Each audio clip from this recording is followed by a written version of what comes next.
오늘 같이 나눌 말씀은 갈라디아서 5장 13절에서 16절까지입니다. 갈라디아서 5장 13절에서 16절까지 말씀, 우리 한 절씩 번갈아 가면서 읽고 마지막 절은 같이 읽도록 하겠습니다. 제가 먼저 읽습니다. 형제들아, 너희가 자유를 위하여 부르심을 입었으나 그러나 그 자유로 육체의 기회를 삼지 말고 오직 사랑으로 서로 종노릇하라.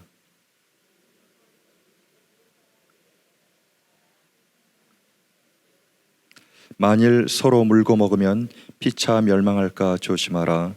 내가 이르노니 너희는 성령을 따라 행하라. 그리하면 육체의 욕심을 이루지 아니하니라. 아멘. 사람들은 무언가에 얽매여 있는 것을 되게 싫어하죠.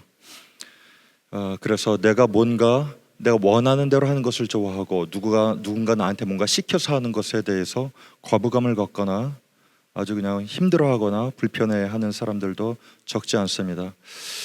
한 2, 3년 전인가요? 어떤 분은 그렇게 얘기하시더라고요. 저한테 난 누가 시키면 아무것도 못해, 이렇게 얘기를 하신 분이 계시더라고요. 제 속으로 그 얘기 들으면서 주님 시키셔도 그러시려나 그랬는데, 하여간 이게 사람의 본성하고 연관이 돼 있어요. 내가 뭔가 결정을 해서 내가 뭔가 하는 거로는 뭐 기꺼이 하는데, 어려운 일도 그렇게 해요. 힘든 것도 내가 원해서 선택해서 하는 거라면은 내 선택이 있기 때문에 기꺼이 합니다. 그런데 누군가 시켜서 하는 것은 되게 힘들어해요. 하기 싫어하고 못하고 또 거부하고 심지어는 분노하기도 합니다. 그러니까 사람들은 무언가 하여간 얽매여 있는 거, 이런 거 되게 싫어해요. 그래서 인류 역사에서 보면은 가장 이 역사에 있는 그 많은 전쟁이나 투쟁이나 갈등 이런 게 있는데, 그 중에 가장 핵심적인 게 자유인지 모르겠어요. 자유. 사람들이 자유를 위해서 싸우고 자유를 위해서 갈등을 하다가 또 여러 가지 일들을 겪기도 하고 투쟁을 하고 자유를 쟁취하기 위해서 심지어 자기 목숨까지도 내놓고 이런 일들이 있는 거죠. 그래서 사람들은 표현의 자유, 생각의 자유, 삶을 원하는 대로 살고 싶어하며, 만약에 우리가 이제 능력이나 그 여러 가지 리소스들이 이제 한계가 있어서 마음대로 못 하잖아요. 근데 만약에 우리가 원하는 대로 할 수만 있다면, 그럴 능력이 있고 그럴 힘이 있고 그럴 권리가 있다면은 마음대로 하고 싶어 하는 거죠. 그리고 자기 마음대로 사는 거예요, 그냥. 그런데 사람들이 마음대로 살 수 없는 세상이 현실입니다. 그리고 저는 개인적으로 사람들이 마음대로 살 수 없기 때문에 얼마나 감사한지 몰라요. 만약에 모든 사람이 각각 자기 마음대로 원하는 것을 이루며 사는 세상이라면, 그 세상은 얼마 가지 않아서 자원이 다 바닥이 나고 고갈이 되고 이 지구는 완전히 지옥과 비슷한 모습으로 변해버릴 가능성이 굉장히 크기 때문에 그렇습니다. 한정되어 있는 자원을 가지고 서로 가지려고 하는데 누군가 마음대로 그것을 가져가 버리면은, 뭐 마음대로 하고 싶은 또 다른 사람은 그것을 또 마음대로 가져갈 거 아니에요. 그럼 당연히 갈등이 일어나겠죠. 그리고 어떤 사람들은 적어도 저와 여러분처럼 이 예배드리는 사람은 그나마 조금 이렇게 좋은 마음을 가질 수도 있는데, 좋은 마음 갖지 않는 사람들이 굉장히 많아요. 심지어는 교회 내에도 좋은 마음 갖지 않는 사람들이 많은데, 하고 싶은 대로 하는 거죠. 이기적인 마음을 가지고 살고, 그리고 또 어떤 사람들은 심지어 나쁜 마음을 가지고 살기도 합니다. 근데 이런 사람들이 각각 다 자기가 원하는 바를 이루게 된다면은 이 세상은 금방 지옥과도 같은 곳으로 변해버릴 가능성이 굉장히 큽니다. 그래서 사람들이 마음대로 살 수 없는 세상이라 참 감사해요. 그런데 우리는 이 말이 조금 약간 석연치 않게 들릴 수 있어요. 아니, 마음대로 각자 다 원하는 세상이 된다면 얼마나 좋을까? 아니, 얼마나 좋지 않다니까요, 그게. 그래서 이 세상에서 제가 먼저 이렇게 얘기가 나오는데, 이 세상에서 가장 중요한 것은 사람들이 마음대로 다 자기 하고 싶은 거 이루면서 살고 자기 뜻을 다 이루는 것보다도 이 세상을 지으신 하나님의 뜻이 이 땅에 막 이루어지면서 사는 세상이, 그게 바로 천국이에요. 근데 그 가운데서 마음껏 뭔가 하고 싶은 우리들한테는 이것이 어려운 거죠. 힘든 거죠. 그러니까 이곳에 하나님의 뜻이 있는데 그것을 잘 발견해내야만 합니다. 사람의 마음이 죄로 부패해 있고 자기의 욕심을 이루며 살려 하기 때문에 하나님께서 우리한테, 이 모든 사람한테 하시는 말씀이 있어요. 이것이 되게 중요한데, 오늘 그 내용의 핵심이기도 합니다. 사도 바울은 갈라디아서 5장 1절, 우리가 오늘 읽지는 않았지만 1장에서 이렇게 얘기해요. 1절에서 그리스도께서 우리에게 자유를 주셨다 얘기해요. 그리스도께서 우리에게 자유를 주셨으니 다시는 종의 멍에를 매지 말라 얘기해요. 그러니까 자유를 주셨고 다시는 종의 멍에를 매지 말라라고 말씀하시는 것은 이전에 종의 멍에를 매고 있었던 상태였고 그것으로부터 자유하게 하셨다라는 것을 의미하는 거죠. 그런데 이 자유가 무엇인지, 그 자유로 무엇을 할지 잘 모르기 때문에 문제들이 많이 발생하기도 하고 은혜가 지속되지 않을 때도 상당히 많습니다. 남북 전쟁이 끝나고 나서, 미국에서 남북 전쟁이 끝나고 나서 많은 흑인들이 노예인 상태에서 해방이 됐어요. 노예인 상태에서 해방이 되었는데, 그래서 자유인이 됐는데 한 번도 자유를 가져본 적이 없었기 때문에, 한 번도 자유를 누려본 적이 없고 스스로 뭔가 선택을 하거나 결정을 하거나 뭔가를 해본 적이 없었기 때문에 굉장히 많은 그 흑인 노예들이 자유인이 됐는데도 불구하고 처음 초기 상태에는 그 자유인으로 살기보다는 그냥 노예인 상태로 사는 것을 훨씬 더 편안해하는 사람들이 굉장히 많았어요. 자유가 뭔지 모르고 그 자유로 무엇을 해야 될지 모르기 때문에 그저 나에게 익숙한 삶, 나에게 편안한 삶, 그것을 따라서 그대로 사는 거죠. 그 삶은 뭐냐면 누구한테 명령을 받고 명령대로 수행하는 삶이 더 편한 거예요. 내가 뭔가 스스로 결정해서, 판단해서 결정해서 선택하는 거는 너무나 어려운 거예요. 어떻게 해야 될지를 모르는 거예요. 그리고 그런 입장에 서게 되면은 그것에 두려움을 가져요. 이거 해도 될까? 사람들은 세상이 바뀌었다고 하는데 내가 이것을 해도 될까? 이쪽으로 나가도 될까? 겁을 내고 차라리 예전과 같은 노예인 상태의 삶을 사는 게 훨씬 더 편하고 좋은 거죠. 예, 그러니까 뭔가 자유에 대해서도 우리가 좀 알아야 되고, 무엇인지 알아야 되고, 자유에 대해서도 준비를 해야 되고, 자유에 대해서도 훈련을 해야 된다는 것을 의미합니다. 그러면 우리는 뭔가 다를까요? 예, 조금 시간이 흘렀으니까 좀 다를 수도 있지만은 제가 볼 때는 비슷한 면들이 굉장히 많더라고요. 사실 우리가 무엇으로부터의 자유, 하나님께서 왜 무엇으로부터의 자유를 우리에게 허락하셨어요?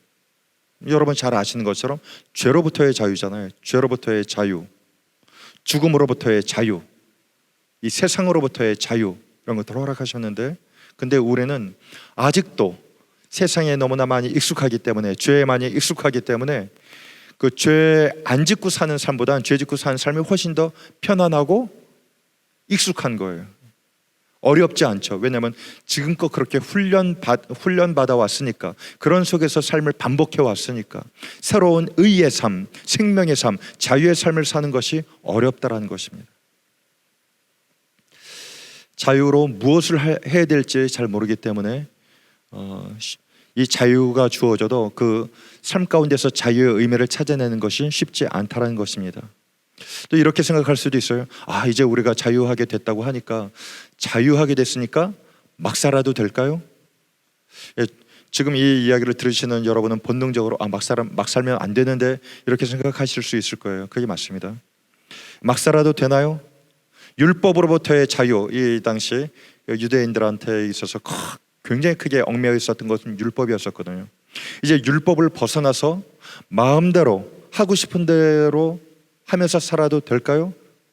그런데 정말 아무렇게나 하고 싶은 대로 살라고 하나님께서 우리를 자유하게 하셨을까요? 그렇게 구원하셨을까요?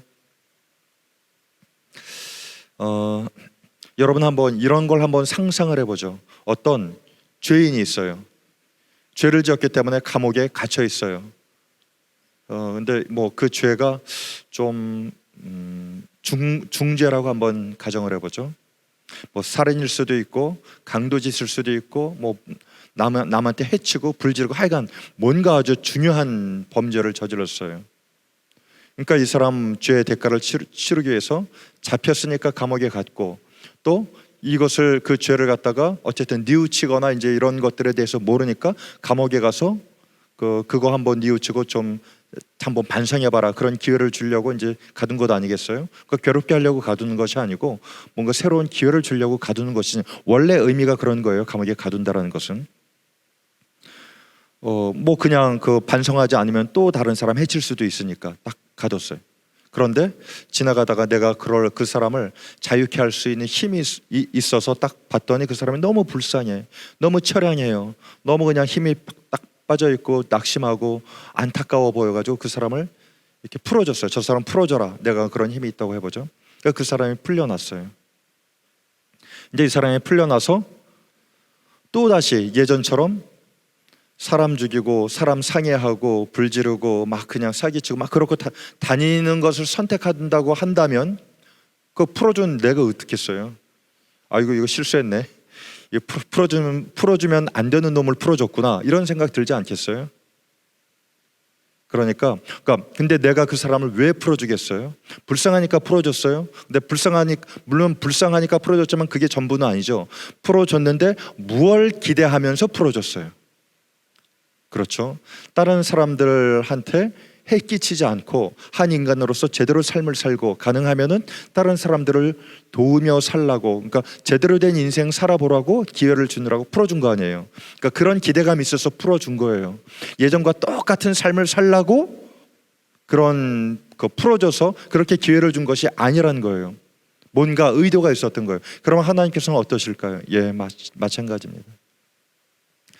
우리를 죄로부터, 세상으로부터, 죽음으로부터 자유케 하신 것은 다시 죽음으로 돌아가라고, 다시 죄 지으며 살라고, 다시 세상과 버텀에 살라고 풀어주신 것이 아니고, 너무나 불쌍해서, 그대로 죽어가는 것이 너무나 불쌍해서 안타까워서 마음이 아파서 그래서 풀어주긴 했는데, 거기에는 기대감이 있다는 거죠. 하나님의 기대감. 그것을 우리가 발견해내야 되는 것입니다. 이것을 제대로 알지 못하면 자유를 가지고 자유의 의미를 제대로 찾아내서 사는 것이 아니라 자유를 가지고 다시 종의 자리로 들어갈 수가 있어요. 죄의 종, 죽음의 종, 그런 세상 여러 가지 사상과 얽매이는 곳으로 이제 들어가는. 그래서 바울이 얘기하는 거예요. 그래서 너희를 자유케 하셨으니 다시는 종의 멍에를 매지 말라. 이런 생각을 하기도 해요. 어떤 사람, 내 자유를 내 마음대로 누리는 것이 과연 잘못인가? 나의 권리 아닌가? 기본적으로는 맞습니다. 나의 권리예요. 할 수 있죠. 할 수 있지만은 하나님께서 원하시는 것도 동시에 존재한다는 것을 우리에게 다시 상기시켜 주신 거예요. 인식시켜 주시는 거예요. 그래서 이것을 깨달은 사람은 고민하고 갈등을 합니다. 그리고 믿음 안에서 고민하고 갈등하는 것은 너무나 바람직한 일이에요. 제가 한국 성도들은 이런 경향이 있어요. 신앙에 대해서, 하나님에 대해서 고민하거나 갈등하면은 믿음 없는 사람처럼 취급하려는 경향들이 있어요. 저 사람 뭔가 믿음에 문제가 있어, 저 사람 믿음이 좀 약해졌네, 저 사람 믿음이 떨어졌네, 큰일 났어 저 사람. 근데 저는 고민하는 신앙이 고민하지 않는 신앙보다 훨씬 건강하다라고 생각을 해요. 고민하지 않는 신앙은 문제가 굉장히 크게 일어날 가능성이 커요. 이 사람들은 율법주의자가 될 가능성이 굉장히 큽니다. 고민하지 않기 때문에, 그러니까 이것 자체가 내가 스스로 하나님 앞에 나가는 그 과정들이 없다라는 것을 의미하거든요. 어린아이도 어렸을 때 시키는 대로 하지만은 좀 크게 되면은 자기 생각들에 있어서 고민하고 갈등해요. 그 속에서 하나님을 제대로 찾아가기 시작하는 것입니다. 그래서 사도 바울이 뭐라 그래요? 베레아 사람들에게 대해서 주의 말씀을 듣고 나면 그 말씀이 정말 그러한지, 그거 한다잖아요. 정말 그러한지 내가 내 스스로 그것을 발견해내야 되는 거. 그래야지 나의 신앙이 자라나는 거거든요.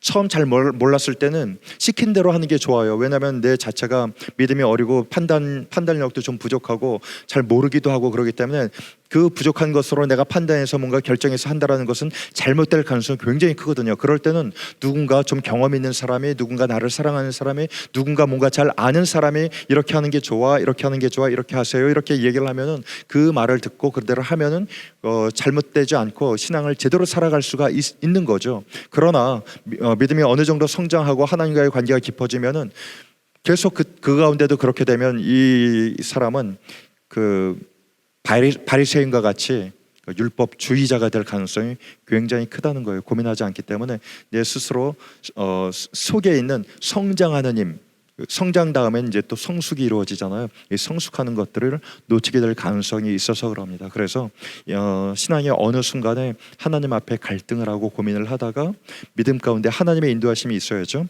하나님의 인도하심 가운데 제대로 된 방향을 찾고 발견해서 자의적인 자발적인 순종, 하나님께서 이것을 기뻐하세요.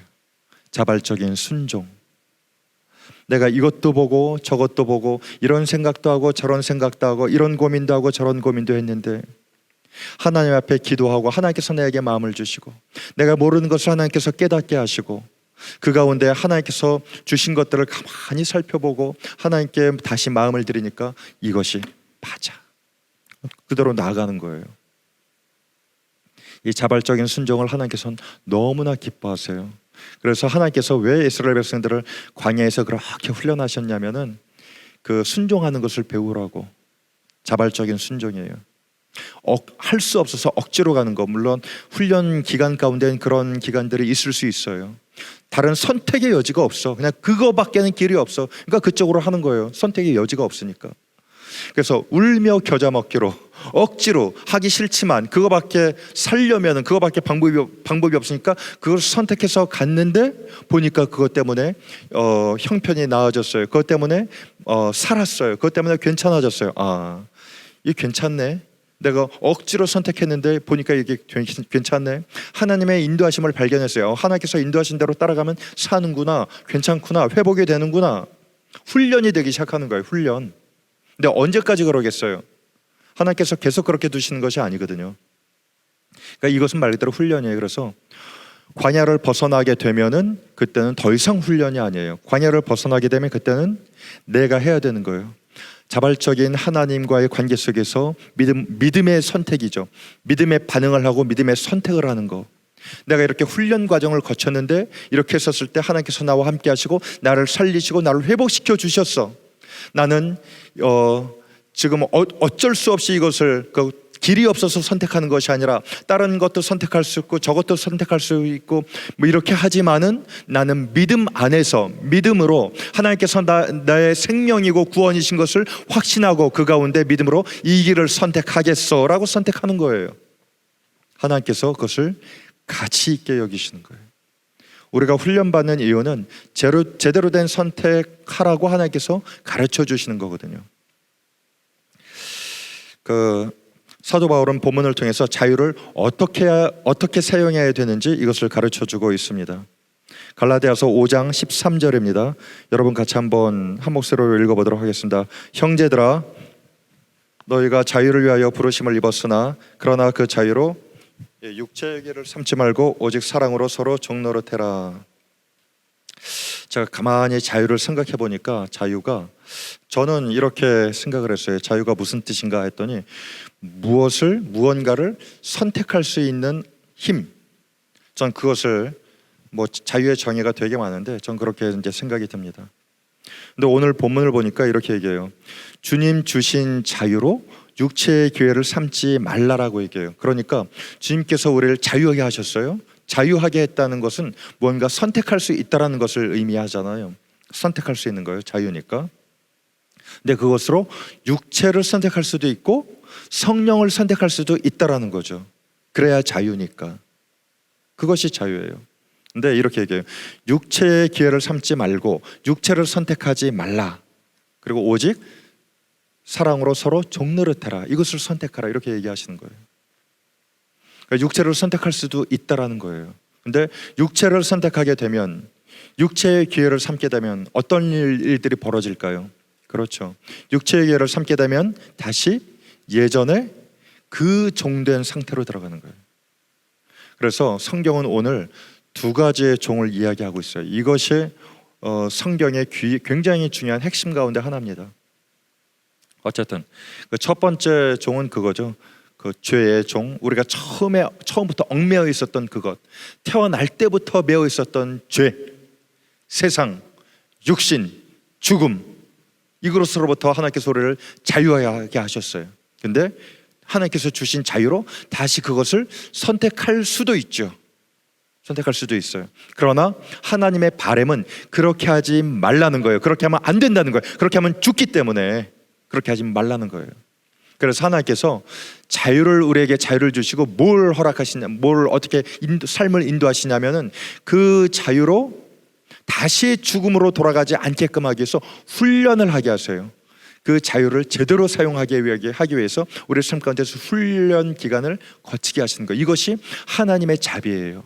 이것이 훈련되지 않으면은 이제 너는 노예인 상태에서 해방이 되었다. 어느 날 갑자기 해방이 되었는데 그 자유로 무엇을 할지 몰라서 다시 예전 노예 생활로 그냥 살아가는 거예요. 그것이 익숙하고 편하니까.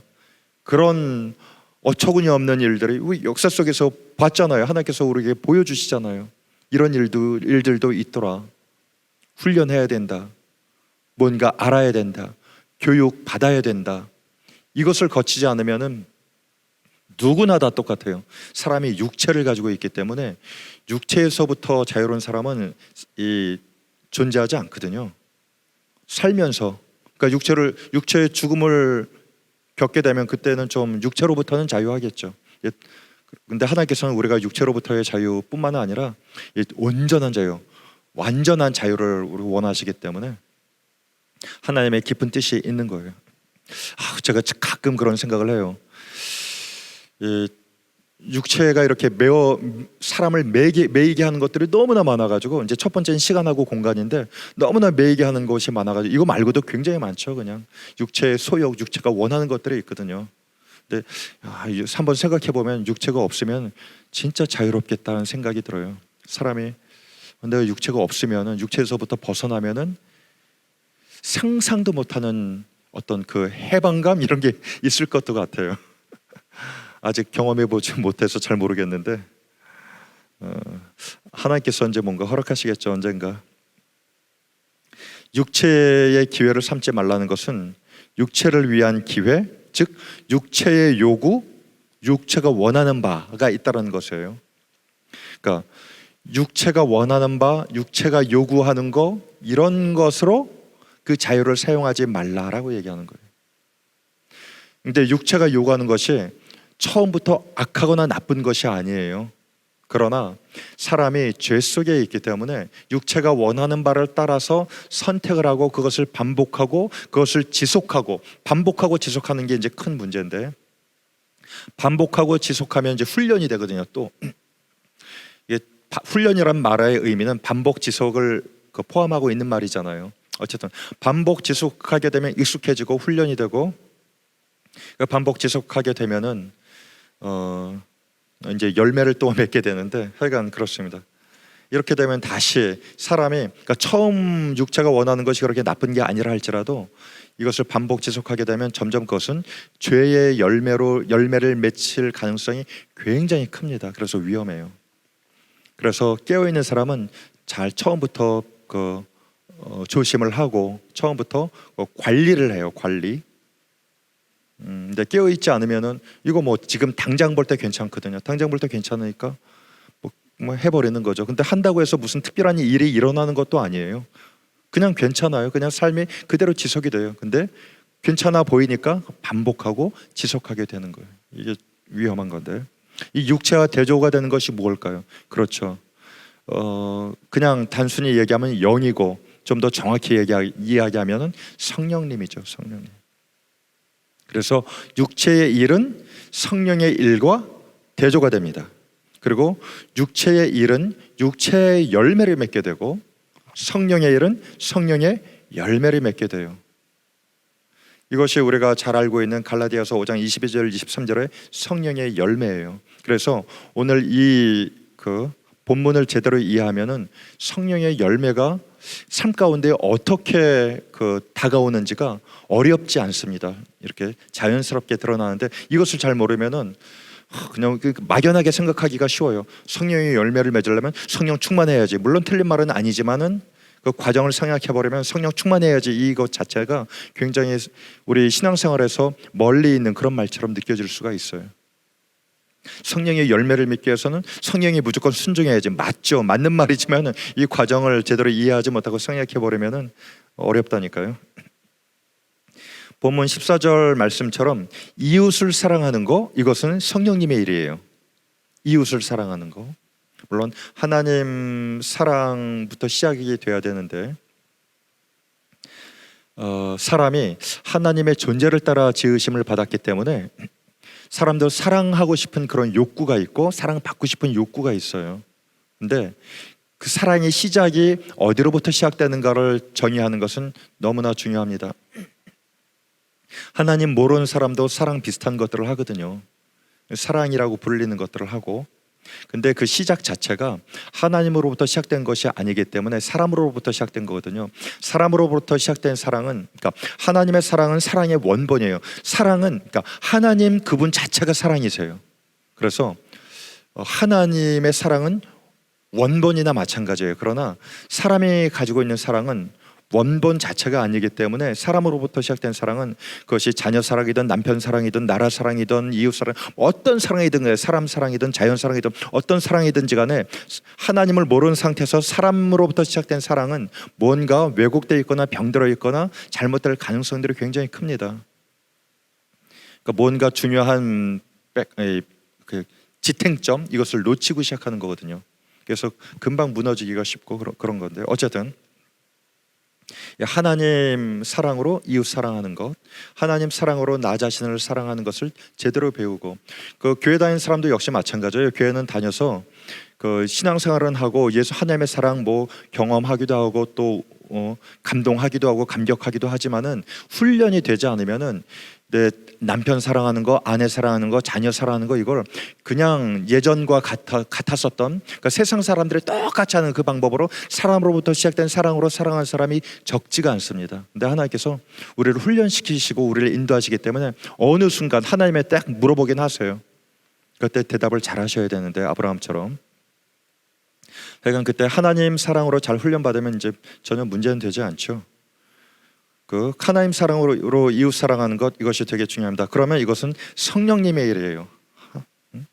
그리고 15절 말씀처럼 서로 싸우는 것, 이건 육체의 일입니다. 오늘 본문 14절 15절은 이렇게 얘기해요. 온 율법은 내 이웃 사랑하기를 내 자신같이 하라 하신 한 말씀에서 이루어졌나니. 이거 놀랍지 않습니까? 그 율법 조항이 613가지가 있는데 뭐 이제 나중에 더 많이 만들긴 했지만, 그 성경에 있는 613가지의 온 율법이 이웃 사랑하는 것, 이웃 사랑하기를 내 자신과 같이 하는 것, 이 한 가지에서 완전하게 이루어진다라고 얘기하잖아요. 이것도 과정을 이해하면은 금방 이렇게 그 마음속으로 쉽게 들어오는 말씀이긴 한데, 하긴 그렇습니다. 네 자신과 같이 하라 하신 한 말씀에서 이루어졌나니 만일 서로 물고 먹으면 피차 멸망하게 된다. 조심해라.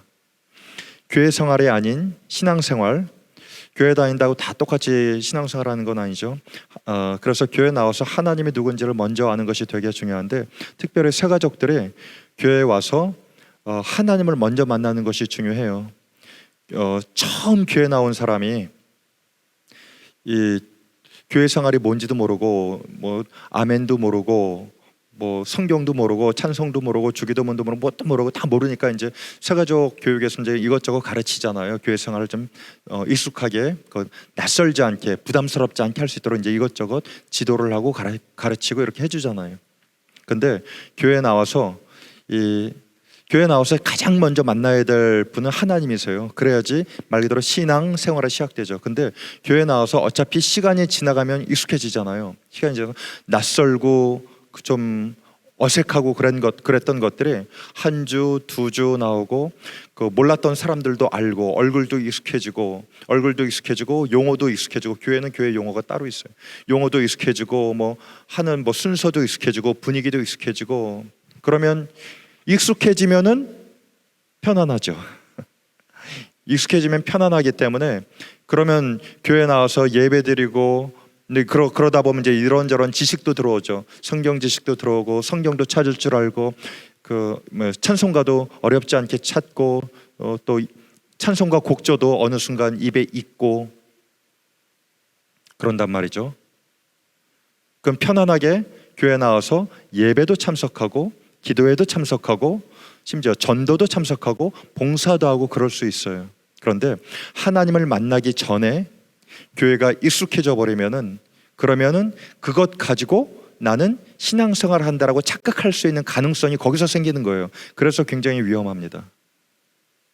그래서 가장 중요한 것은 그 교회 생활에 익숙해지기 전에, 사람들하고 친해져서 사람들하고 익숙해지기 전에, 물론 그것도 되게 중요하지만, 중요한 이 바탕 역할을 하긴 하지만, 어쨌든 그 전에 하나님을 먼저 만나는 것이 중요해요. 그래야지 신앙생활을 하면서 그러니까 신앙생활을 지속해 나갈 수가 있는 거예요. 이 신앙생활이 제대로 안 되고 하나님을 제대로 만나지 못하고 교회 생활에 먼저 익숙해져 버리면 그것 가지고 내가 신앙생활을 하는 줄로 착각한다니까요. 혹시 이 중에는 그런 분 안 계시겠지만은, 우리가 그래서 교회 새로 나온 분들한테 교회 생활에 익숙해지도록 이것저것 자꾸 하실 것이 아니라, 물론 그것도 하긴 해야 되는데 가장 먼저 신경 써야 될 것은 뭐냐면 하나님이 어떤 분인지를 알 수 있도록, 만날 수 있도록 그것을 자꾸 도와주고 알려주고 해야 되는 것입니다. 그래서 교회 생활이 아닌 신앙생활을 하게 되면 얻은 자유를 육체의 이익을 위해서 마음대로 쓰는 것이 부담스럽게 돼요. 그렇게 잘 하지 않습니다. 그래서 자유 속에 책임이 있고 의무가 있는 것을 알게 되는 거예요. 혹시 여러분 예전에 광복절 특사라는 영화가 있었었는데 그거 아마 보신 분 계실 수 있을 거예요.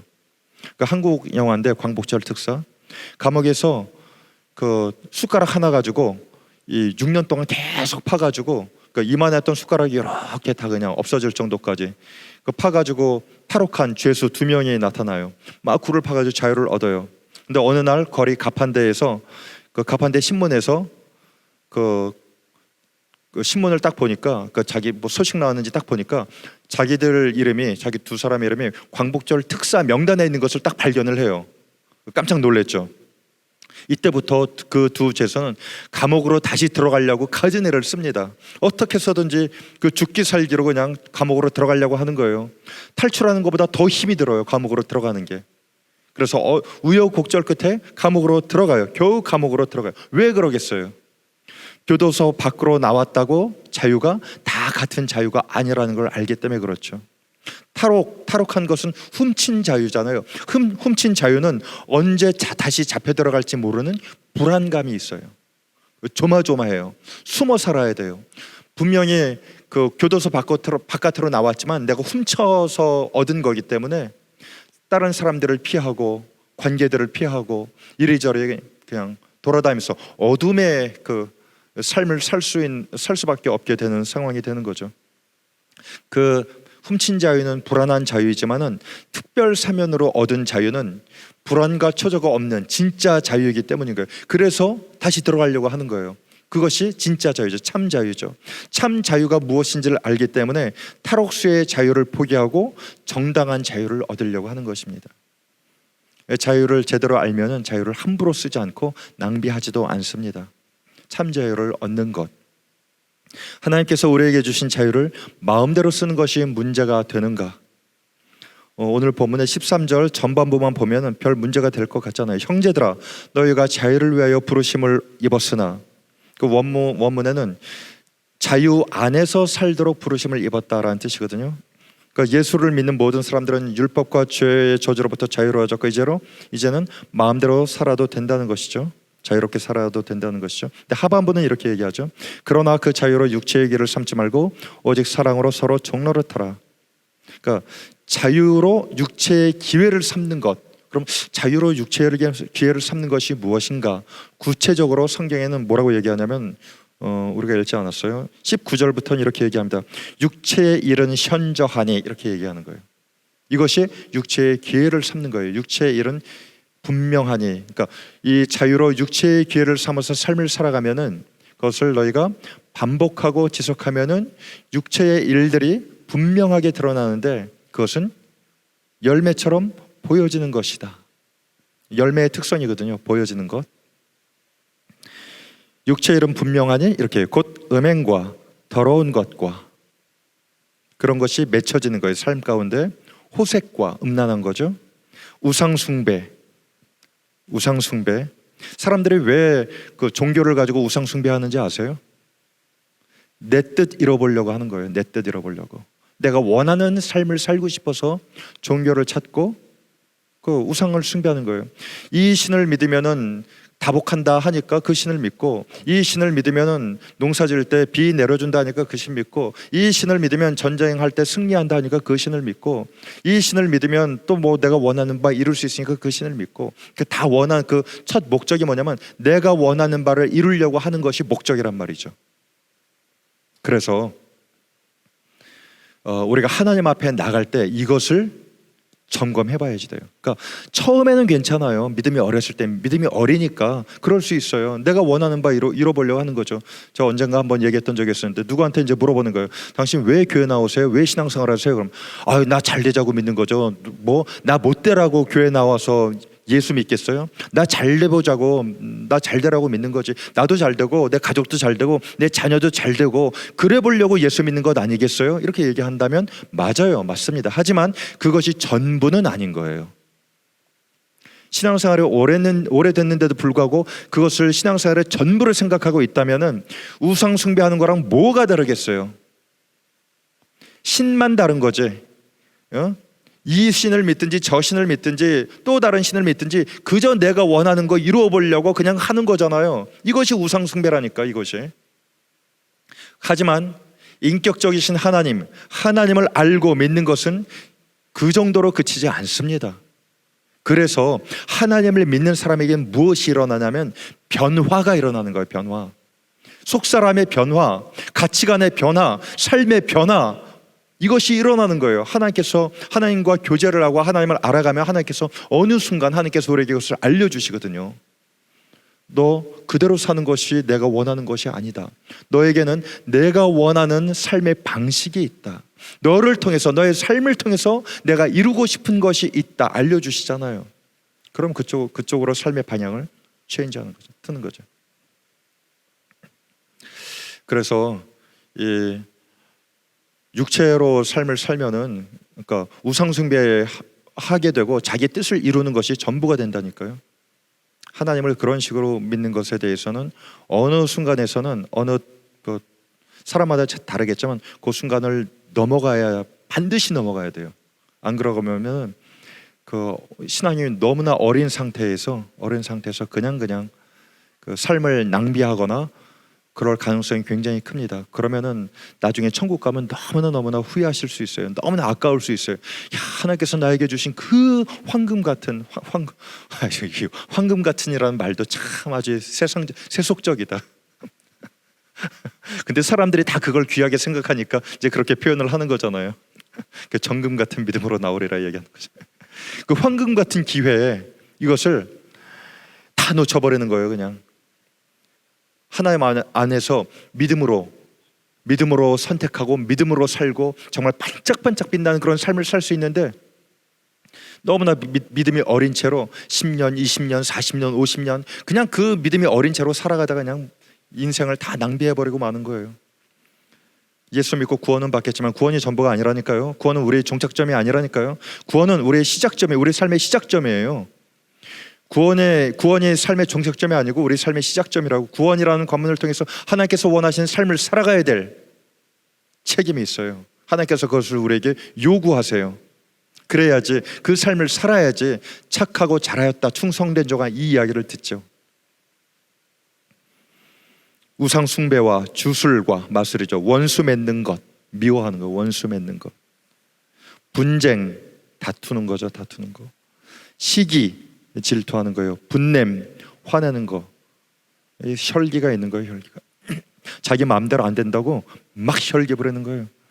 뭐 상대가 목사든 성도든 누구든 상관없어. 자기 마음대로 안 되면 막 혈기 부려요. 그냥 당짓는 거, 편가르고 자기들끼리 몰려다니는 거, 분열하는 거, 이단, 투기, 술 취함, 방탕, 또 그와 같은 것들이라. 육체일은 너무나 분명합니다. 그리고 굉장히 무서운 말을 21절에 하는데, 이런 일을 하는 자들은 하나님의 나라를 유업으로 받지 못할 것이요. 지금 이것은 우리에게 경고하는 거예요. 경고는 왜 한다 그랬죠? 벌 주려고 경고하는 것이 아니고 돌아오라라고 알려주는 것이 경고예요. 왜냐하면 돌아오길 바라는 그 마음이 있는 거예요. 그래서 경고하는 거예요. 자녀들한테 왜 그 엄마 아빠들이 저기를 해요? 그 제대로 된 삶을 살라고. 너 그렇게 게임만 하다가는 네 인생 큰일 난다, 망친다, 공부 좀 해라. 뭐 너 이거 게임 계속 이거 하면은 오늘 밥 없어. 뭐 하여간 뭔가 얘기하고 하는 거는 진짜 밥 안 주려고 하는 것이 아니고 그 하고 있는 것에서 벗어나도록 하기 위해서 제대로 된 이 생활로 돌아오라고 이렇게 알려주는 거잖아요. 밥 안 주려고 결정하면은 얘기 안 하고 그냥 밥 안 주죠. 근데 밥 안 주려고 하는 것이 목적이 아니고 나오게 하려고 하기 위해서 얘기하는 거예요. 그냥 이런 사람들은 하나님의 나라를 받을 수 없다. 적어도 지금 이야기가 누구한테 쓰여졌어요? 이방인들한테 쓰여졌어요? 아니면 유대인들한테 쓰여졌어요? 믿지 않는 사람들한테 쓰여졌어요? 믿는 사람들한테 쓰여졌어요? 이거는 그 갈라디아에 있는 믿는 사람들, 그러니까 유대인민 크리스찬들한테 이제 쓰여진 거였었거든요. 처음에 믿는 사람한테 쓰여진 거예요. 믿는 사람은 이것을 아는 거예요. 하나님의 나라가 어떤 것인지, 우리가 하나님께서 우리를 하나님의 나라로 부르셔서 구원시켰다는 걸 알고 있는 거예요. 아, 근데 육체의 길을 삼아서 가면은 하나님의 나라를 받지 못하는구나. 이렇게 살면 안 되겠다. 지금 내 삶에 이런 것들이 있는가 점검하는 거죠. 그 13절 뒤쪽에 종노릇하라라는 것은 자유와 정반대가 되는 것인데요. 그것은 그리고 그것은 자유를 완전히 포기할 때 할 수 있는 그런 것인데, 오늘 한 3분의 1 했는데 여기까지만 하고 좀 마무리 짓도록 하겠습니다. 나중에 또 기회가 있으면은 저기 하도록 할게요. 하여간 하나님께서는 우리로 하여금 그 자유를 주신 목적이 마음대로 살라고 다시 죄 가운데 들어갈 것을 기대해서 주신 것이 아니라 하나님의 기대를 가지고 하나님께서 원하신 대로 삶을 살기를 바라시면서 우리를 자유케 하신 거예요. 이것을 놓치면 큰일 납니다. 그러면 무엇이 하나님께서 원하시는 삶인가? 한 가지만 말씀드리도록 하죠. 오늘 본문에 의하면 그것은 형제를 사랑하는 거예요. 내 이웃을 내 몸처럼 사랑하는 거예요. 어느 정도까지 사랑하는 거냐면은 종노릇하기까지 사랑하는 거예요. 종노릇하기까지. 이게 좀 이상하죠, 사실은. 그 자유케 하셨는데 다시 종노릇해라 이렇게 얘기하잖아요. 하나님이 좀 뭔가 이치에 안 맞아요. 뭔가 좀 이상해요. 뭔가 앞뒤말이 안 맞아요. 기껏 자유를 주시고 다시 종노릇하라니. 자유를 주셨다가 빼앗은 것이나 마찬가지죠. 그런데 이것이 어쩔 수 없는 유일한 선택지라면 그러면은 하나님이 좀 폭력적이죠. 만약에 그런 하나님이라면 세상에 누가 자기 자유를 포기하고 남한테 종노릇하는 거 좋아할 사람이 있겠어요? 근데 이것을 이해하려면은 무엇이 있어야 되냐면은 그 앞에 있는 그 두 단어예요. 오직 사랑으로라는 단어예요. 오직 사랑으로. 이것이 키워드예요. 종노릇하라라는 것보다 더 중요한 단어예요. 오직 사랑으로. 원문을 보면은 사랑을 통해서라고 나와 있거든요.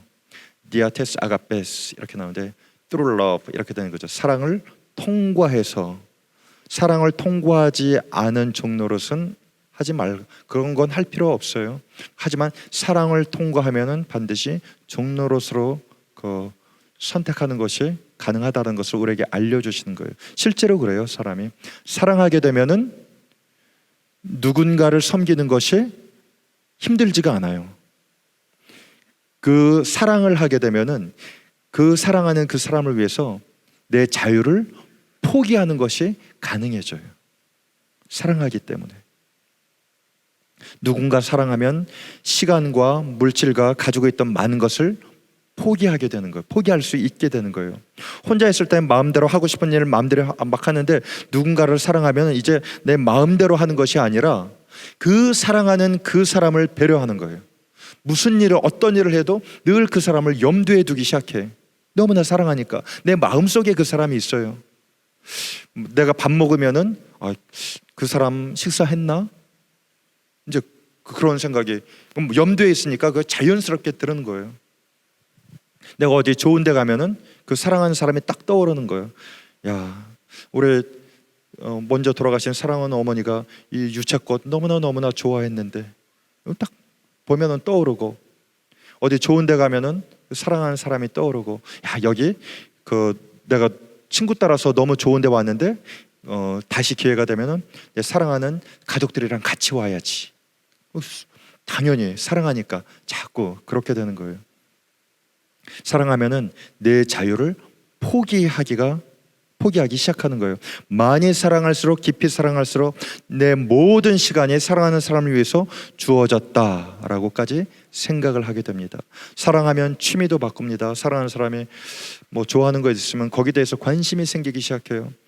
사랑하면은 끝까지 우겼던 자기 스타일도 바꿉니다. 어느 날 사랑하는 남자가 너 머리 긴 게 예뻐 한마디 지나가다 한마디 했는데 그 얘기 마음속에 담아두고 머리 기르기 시작하는 거예요. 왜? 사랑하니까. 사랑하면 무서운 것도 없고 더러운 것도 없어요. 너무나 사랑하면은 그 사람 죽은 거 보면 무서워서 가까이 가지도 못하는데, 너무나 사랑하는 사람이 죽으면 무섭고 자식이고 어디서 그 사랑하는 사람한테 달려가서 끌어안고 부둥켜 우는 거지. 사랑하면은 무서운 것도 없어져요. 더러운 것도 없어져요. 아까운 것도 없어져요. 사랑을 하면은 다 뛰어넘게 돼요. 우리가 가지고 있었던 인간적인 육체적인 장애물 이런 것들을 뛰어넘기 시작해요. 뛰어넘는 거예요. 돈, 사랑하는 사람에 의해서 사용하는 거 아깝지가 않아요. 자녀에게 평소 자녀가 원하는 거, 갖고 싶은 거 선물 사주면서 그거 아까워가지고 억울해서 분통 터져 하는 부모 없죠? 없죠. 그냥 현재 내 형편이 돈이 없어가지고 더 좋은 거 못 사주는 게 마음이 안타까운 거지. 사랑하면은 사랑하는 사람에 의해서 자신의 성격까지도 바꿉니다. 사랑하면은 생명까지도 아깝지가 않아요. 너무 사랑하면은 아까운 것이 아니라 이 아까운 생명을 그 사랑하는 사람을 위해서 주는 것이 아까운 것이 아니라 기꺼이, 즐거이란 말의 표현이 막 해피하다 이런 뜻이 아니고 기꺼이라는 뜻이에요. 즐거이, 기꺼이 주는 것도 가능하게 되는 거예요. 내 생명을 주고 그를 살릴 수가 있다면 오히려 내 생명을 내어주는 것이 나에게 의미가 있다, 그렇게 느껴지는 거예요. 사랑하면 우리에게 주어진 어떤 자유라도 포기할 수가 있게 됩니다. 사랑하면은 종이 될 수 있다라는 거예요. 그래서 이것을 이해할 때 오늘 본문이 눈앞에 쫙 열리기 시작해요.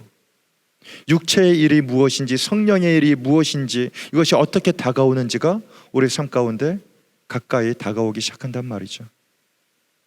그리고 바로 이것 때문에 예수님께서 십자가에 달리신 거잖아요. 우리 사랑하시기 때문에.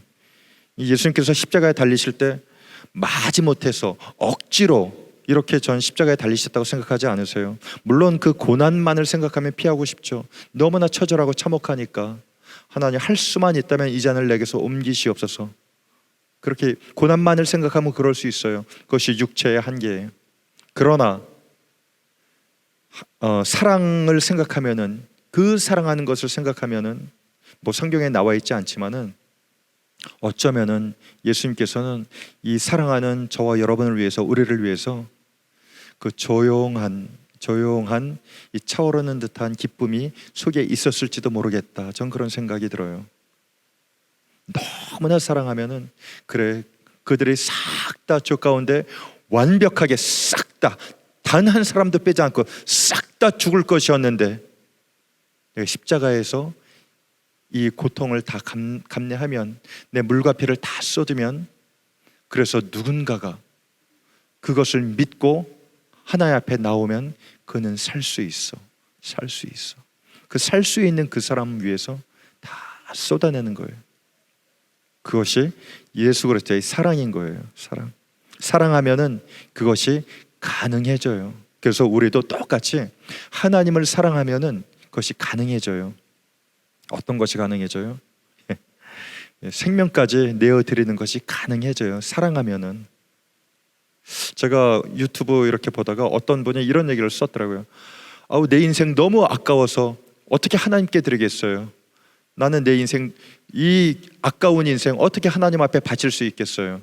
뭐 이제 그런 제목이 있었는데, 물론 하나님 그 사랑으로 연결되는 그 첫 부분이 이제 뒷부분으로 연결되는 것을 표현하려고 이제 그렇게 쓴 말이긴 한데, 사랑하지 않으면은 아까운 거예요. 못 하는 거예요.